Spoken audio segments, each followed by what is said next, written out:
Luto tayo ng pinakbet mga angkol. Lagyan natin yung mantika natin mga angkol, magigisa tayo.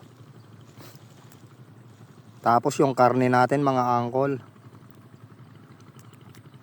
gisahin lang natin yan mga angkol hanggang sa maprito siya. Yan mga angkol. Tapos lagay na natin tong kamatis natin. Nilagay ko na rin pala yung sibuyas dyan mga angkol. Haluin lang natin ng konti mga angkol. Yan, okay na yan mga angkol. Lagyan natin ng bagoong. 3 kutsarang bagoong po yan mga angkol. Tapos nilagyan ko lang ng 1 mangkok na tubig.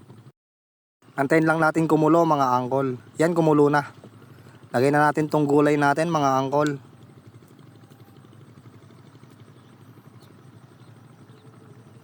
Yan, tsaka natin haluin.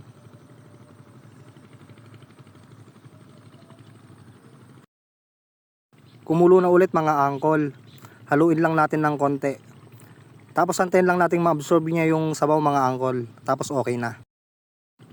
Yan mga angkol, kumulo na, okay na. Na-absorb niya na yung sabaw niya. Okay na ako sa sabaw na yan. Tapos eto na siya mga angkol. Ready to mukbang na to mga angkol. Tignan nyo naman yung gulay natin. Healthy yan.